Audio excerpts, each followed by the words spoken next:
Good afternoon, good morning, good evening. Welcome to Money Monday on the Juice Radio and Talk Show. I'm Executive Pastor Tawana Grant, and today we are continuing in our Visionary Leadership Development Series where we are working on each other and working on our individual selves as leaders to enable us to be able to aspire to another level so that we can increase our ability to perform. And in doing so, we increase our ability to network and make financial strides. So we're looking to move forward. Today's lesson, we're going to be talking about in our lunchtime learning, we're going to be talking about change management and how important it is as we as leaders, visionaries, entrepreneurs, ministry leaders have the ability to navigate through change personally, but then also to navigate with our teams. And so this is critical information that you'll want to have in your toolbox. This is a good tool to carry with you as you move forward into the next level, what God has called you to be and do and aspire to expand and grow. So join us today as we go into our lunchtime learning on change management, leading and navigating change. Get ready. Welcome to the Juice Radio Talk Show. Welcome to the Juice Radio Talk Show. Welcome to the Juice Radio Talk Show.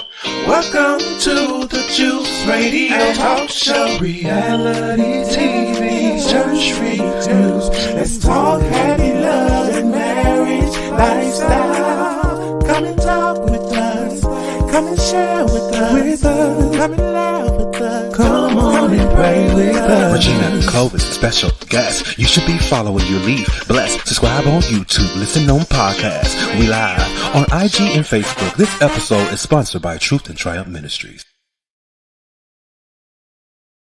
Good day. Welcome again. It's Money Monday. I'm Executive Pastor Tawana Grant, joining you today as we go into a lesson. We're going to be talking about how do we navigate change? What are the areas that we need to consider? How do we make sure we posture ourselves in such a way that we win as individuals, but then we also manage to encourage our team?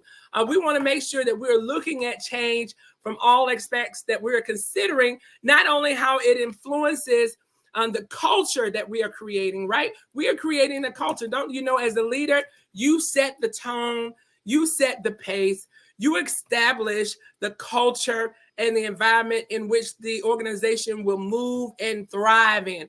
And so know this, that you're planting seeds within your organization to help you to thrive and help you to grow. And thereby doing so, you make it enabled so that others can come along with the journey. Listen, it's been said that if you are a leader and no one is following, you're just a person taking a walk. And so we want to encourage you so that as you think about it, as you walk through change management, that you understand leading change requires intentionality. You can't just show up and decide that you're going to lead change. No, you have to already have thought about it, already have pursued and had some thought to how you want to navigate this particular change. One of the things I found to be very key in change management is you have to have a strategy. Listen, change is already difficult. People handle change at a different level. Everyone doesn't manage it the same way. And so one of the things that's very crucial to our ability to manage change is to recognize the people that we are working with. Who's on your team? Who's your team and what are their styles of learning?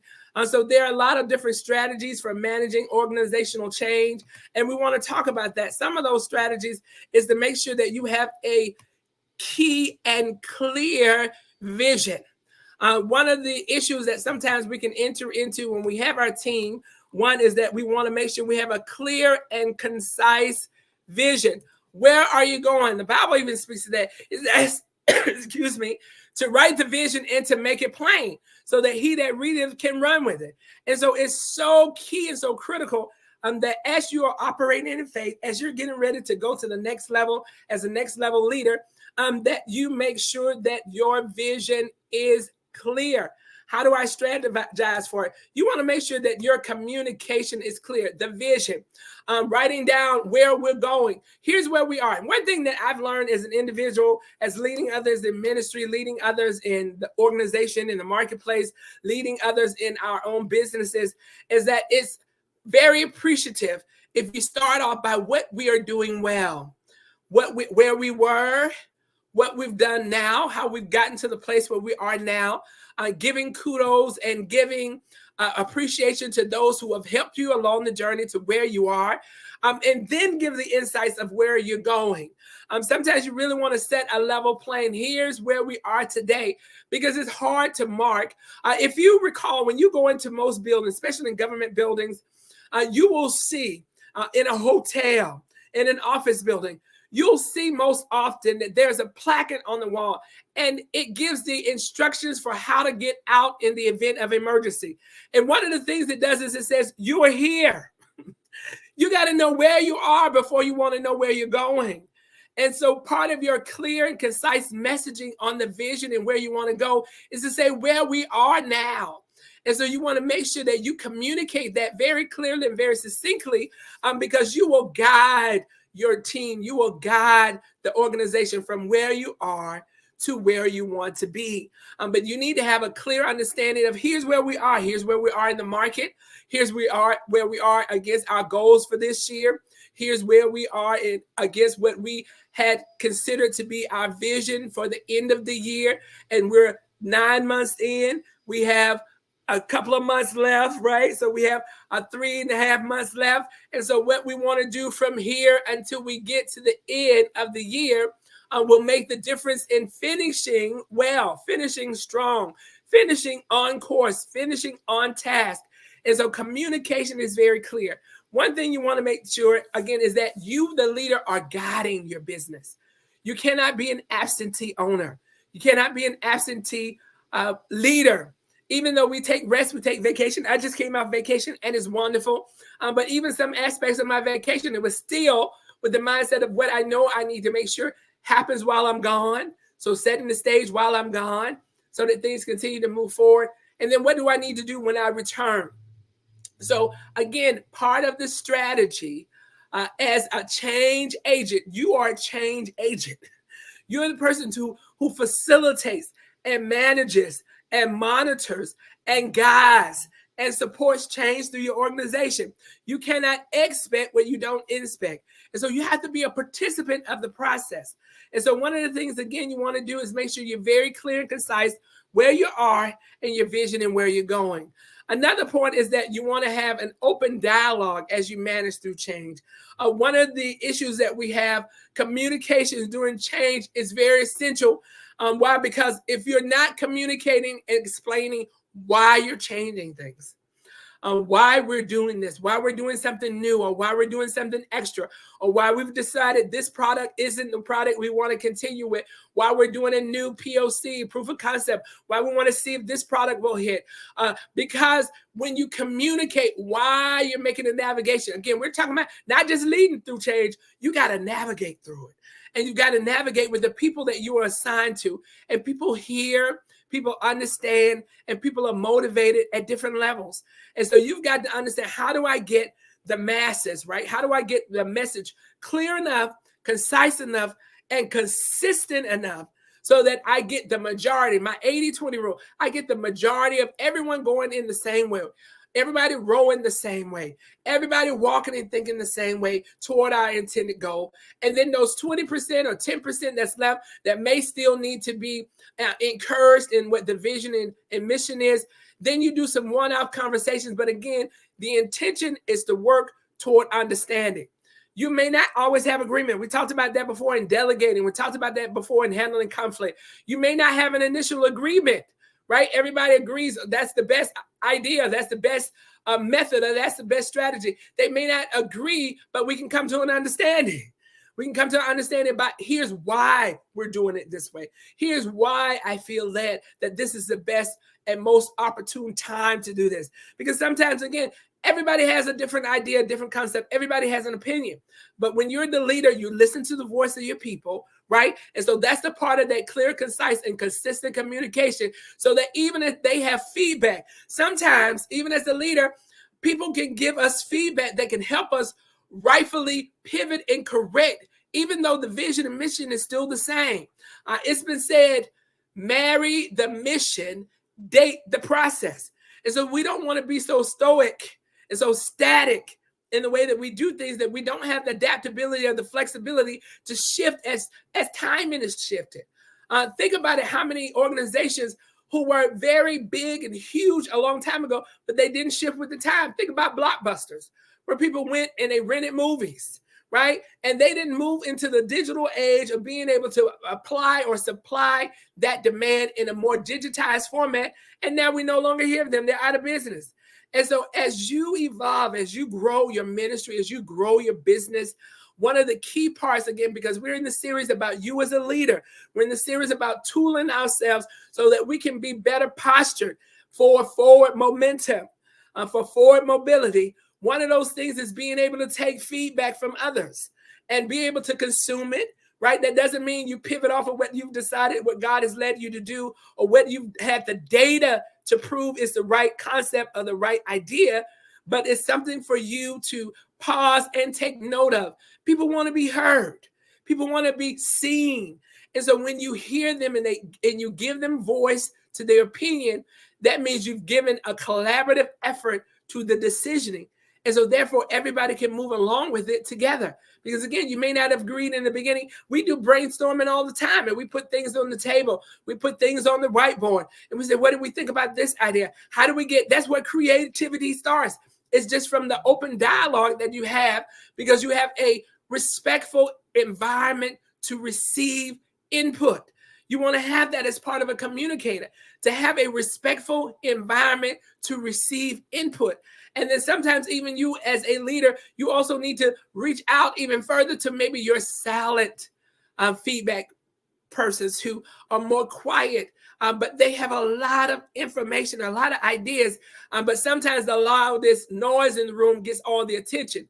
And so even in that, you have to be very key as a leader to look for those people who may not be as outward or an extrovert as some of the other people on that team, but they have powerful information to share that can grow your vision, grow your mission, and grow your ministry.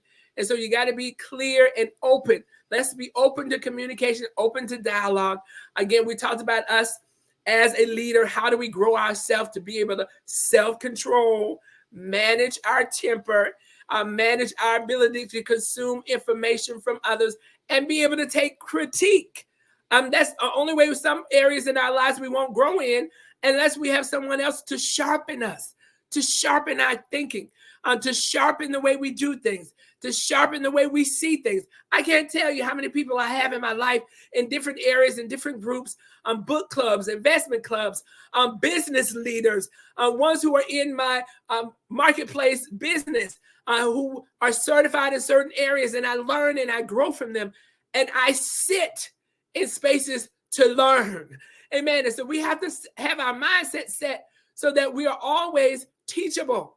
And so that as you grow, your people grow, or as you grow, your organization grow, or as you grow, your business grow. And so that's why we're taking this time to impart into you how important and how impactful we are as the leader, as the business owner, as the entrepreneur. What happens and what we do matters to our finances, to our bottom line. Amen. Whether we're in the red or in the black, how we operate and how we posture with others makes a significant impact onto how we're able to deliver. So again, we want to make sure that our communication is continuous, and we want to make sure that we are keeping the lines of communication open. Then you want to not only accept information, right? You not only want to have dialogue, you not only want to be attentive and lucid, but take that information and assess it. Data is imperative to a smart leader, to a strategist, to a person who's just not moved by emotions or what I think or a whim. You get data and information, and then you assess it. You analyze it, right? Because you want to define the change, and then you want to understand the impact of that change against your goal. Is this particular change going to move me forward? Is it going to make steps? There's some decisions we've made in our organization, the decisions I've made in some of our businesses before, that is an iterative process. It only gave me a little bit of advancement, but it got me enough advancement to the next. And so sometimes we're only making decisions because we think, well, if it's not a big change, it's not worth my time. No, it's always worth your time because there's an iterative growth that happens. When you do iteratively growth, you're able to make sure your foundation is stabilized. And so that as you grow the business, you're able to support the growth. The last thing you want to do is try and do a big bang and then don't have the resources, don't have the knowledge, don't have the wisdom in order to support the demand. And so therefore, you don't leave your clients with a good client experience because you weren't ready. And so a lot of times as we make those iterative changes, we assess, we pivot. We assess, we fine tune. We assess, we navigate forward. Sometimes you even fail forward. What do you mean, Pastor? Sometimes you might even make a mistake, or you make a decision rather, and you find out, oh, this didn't really give me the results that I was expecting. But here's what I learned. I learned something from even a negative experience results. I can learn, one, what not to do. I can learn sometimes what decision assessment mechanisms have to be monitored or managed. What caused me to go with that decision and then not get the results that I expected? So what do I need to change in my assessment process so that I am further fine-tuned to get the results I expect? And so even as you fail forward, there's a learning opportunity in it. There's an opportunity for you to glean and for you to grow from that. We grow from all of our experiences, the good, better, and the ugly. We can grow from them if you receive it as a learning opportunity. I love what I've also heard many times. I either gain from it or I grow from it. And so that can be a choice that you make so that you are able to recover, so that you have resiliency, so that you're able to move through the processes of owning a business. You have to be able to keep your motivation. We talked about that the last time we were together. You have to be able to maintain your own motivation, to seek out areas in your life that can help you maintain your senility. Make sure you keep your mind focused. Make sure you keep and maintain the calmness of your inner peace. You want to make sure that you're doing those things that feed your inner peace. And you also want to make sure that you feed those things that give you motivation. And one of those ways is when you do have to recover, to use it as a growing process, Use it as an opportunity to what can we do better next time? I'm not done. This is where I want to encourage you to have resiliency in your business. Even though something didn't work out the way you intended it or the way you planned, this is not the time to throw in the towel and say, I'm done. No, this is the time to say, I'm not done. Now let me see how I can do this better the next time. So again, having an assessment plan so that when you do interject change, you and the team learn how to assess together. You and the team as an organization learn how to put a change plan in place, right? So what I want to say is that when change come about, don't just look to just throw change in. Oh my goodness, there's some major changes that take months to happen. I've worked on a lot of efforts, and there's been months that it took to craft the right communication, understand what your audience is, who's getting the message, make sure that there's a way to get responses back and feedback on the messaging. Make sure that they have the appropriate lead time to be able to handle and consume this particular change. Because you always are thinking too on the other party, on your client, on your customer. How does this particular change not only just impact my organization, but what does it mean to the import to my customer and client? And not only am I internally communicating the change, I may have to also externally communicate change. What does that mean as we're shifting time? Maybe sometimes you're changing your business times, or maybe sometimes you're changing your service times. That is a change to people who are receiving the services, the people who are enjoying the spirits with you. And so you can't just think about it, let me make sure my people know. No, there are people who are part of the end-to-end experience, and you've got to make sure you take them along with the change. That's what it's called, change management, leading through change and also navigating that particular change. One of the other things we want to talk about today is defining the goal and vision, right? So even in the change, what is it we want to get to? We talked about it. You got to be very clear in your messaging. So what is it we want to get to? You got to define that goal, because how do you know you ever get there if you don't have a goal set in mind? How do you know you ever make it to the next milestone if there's not a milestone denoted? You're just willfully hoping. What do they say? That's a dream. If you don't have a strategy and you don't have a plan. And so we've got to be able to have strategic vision. That's what we talked about. Visionary leaders think ahead. Visionary leaders think ahead. Visionary leaders have insight. Visionary leaders pray for discernment so that you can think ahead about what could be. And not just always the good, but also the negative. What could go wrong? We've talked about looking at your SWOT analysis, right? Your strengths and your weaknesses, your opportunities, and your threats. What is out there that could be a threat to your organization? So it's so key that you define your goals and your vision. So what are these goals that you have to hit in order to get to your ultimate vision? And again, we want to teach our leaders in this space, our business owners, our entrepreneurs, our innovators, that you must be able to strategize. You have to be able to take the time that's necessary to sit down and be still.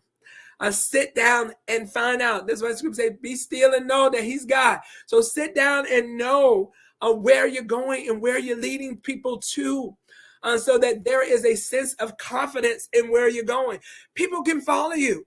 You have great influence. And one of the things that we can do is manage that in integrity. And I believe that's our next lesson. We're going to be talking about the series on next week, talking about integrity. But here we're talking about how you must strategically lead people through change. You can lose people. Yes, you can lose people. You can demotivate people when you don't operate from the capacity of confidence and understanding and clarity, right? And so you want to make sure that you're doing that. We talked about making sure you build a communication plan. You want to effectively communicate, right? We want to make sure not only do we effectively communicate, but you have a plan on how to do so. There are a lot of times when the communication needs to go out to certain people at certain times to get a particular result. And so that's why it's not just communicating, but having a communication plan so that you understand your timings and you understand what is important to do right now. A lot of times in business, we might miss our cues. We miss timing. We have missed opportunities because we have not decided what is the plan to get it done. And so while we have a strategy and a vision, how we're going to communicate it out, how we're going to roadmap it. That's another term that you want to use. What are the key elements, particularly in large events or large organizations, when you're doing something big? What is the roadmap to get us to success? What is the roadmap to get us to done? And so as you work with your team, you're communicating this particular change to get to success, especially if you're doing something new. When you're doing something new, you're doing a new event, you're doing a new product rollout, you're doing a new thought event, right? You're bringing people in to capture information.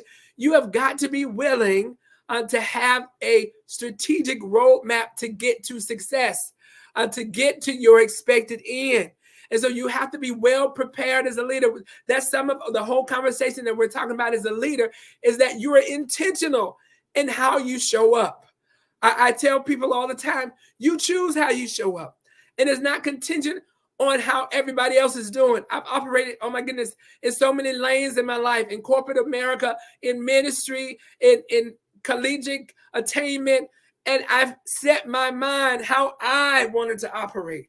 And in some instances, people might tell you, oh, well, that's a lot. Well, you have to do that because you're the leader. Everybody's not called to lead. You have to do that because you have been set aside. You've been called to do something specific. And so if you want to do it well, if you want to operate in excellence, you cannot measure your abilities against someone else who doesn't have that same calling. And so I'm speaking to leaders. I'm speaking to business owners. I'm speaking to entrepreneurs. I'm speaking to innovators. I'm speaking to those who have the charge to lead change. And so when you are leading, you must lead from the front. Yes, we're not leading from the back. You have to be the first partakers. You have to be the first one to push it out.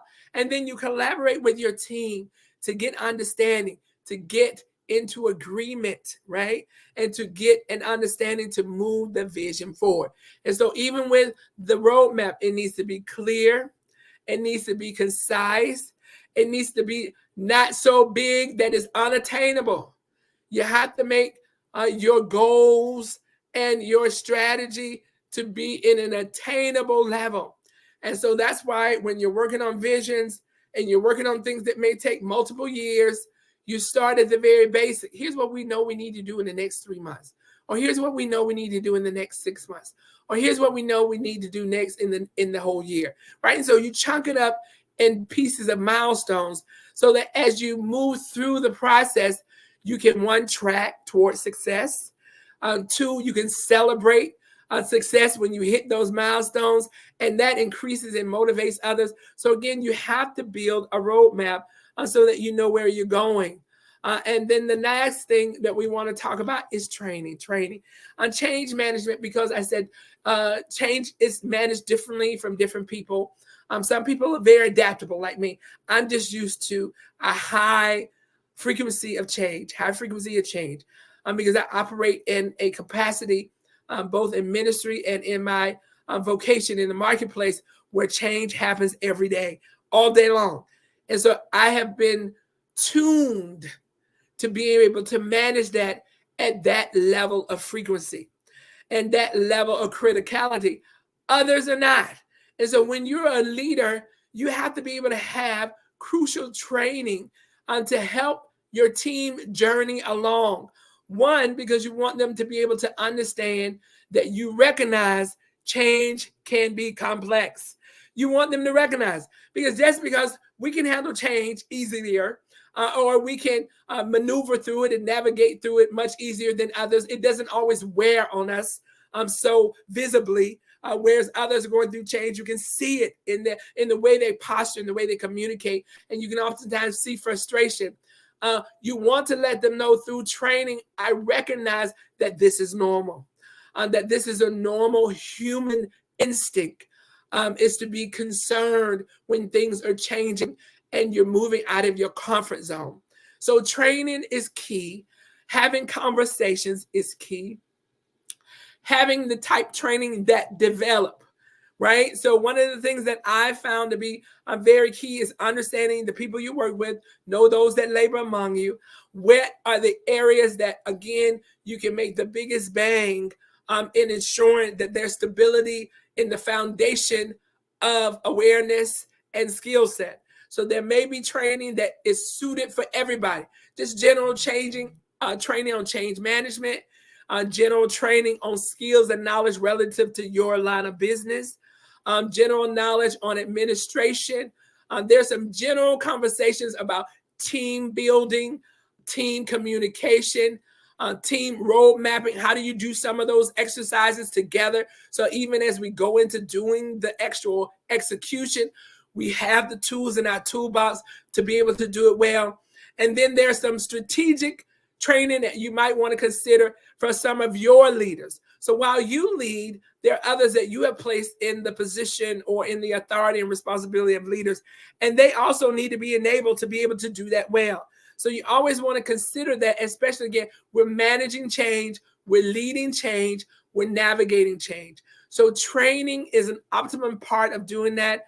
And we want to encourage you today that you consider that. So again, we talked about today in change management, leading and navigating change, helping the team, helping the organization, helping the ministry navigate as we go to our next. It takes a different mindset and intentionality in order to do it well. Again, some people do it and they lose. They lose motivation. They lose passion. They lose their resources and support. We want you to be able to go through change because change happens. Only thing that's inevitable is change. And so change happens. But we as leaders, innovators, ministry leaders, entrepreneurs, we need to know how to manage change well, so that it leads us to further success. So we have to know how to communicate. We need to create a communication plan. We need to know how to assess change and then to implement a roadmap to the change. We need to understand how to define our goals and our vision. You need to be very clear about where you want to go. You have to be very clear. And then that messaging has to be consistent. You have to be consistent until you reach that goal. And then you establish what is our next milestone, what is next for us, right? But until you reach it, you have to be consistent because you have to be the cheerleader of the vision. You have to be ones that help others to stay motivated, to help others keep their passion and keep their desire and their goals to win. And then you want to do risk assessment. You always want to evaluate all change against its risk and impacts to your organization and then to your customers and your clients and those who would appreciate and enjoy the experience that you are offering. And then lastly, training. Make sure you train your organization. Not only is training good for them, it's good for you. I repeat training all the time. There's some iterative training that we do every quarter. Why? Because it keeps it fresh in mind. It keeps it before you. And so whatever is before you have opportunity to get a clearer lens. Sometimes we've done training. It's just like the scripture. You read the same scripture today, but next month the Holy Ghost may give something different to you because of where you are. So the training, consistent training is always key. You want to continue to be iron sharpening iron. So we hope you enjoyed today's Money Monday lunchtime learning as we talked about change management, leading and navigating through change. Remember, we want you to win. So continue to join us on Money Mondays every Monday at 12 noon for your lunchtime learning. I'm Executive Pastor Grant. Thank you for joining us today. Peace and blessings.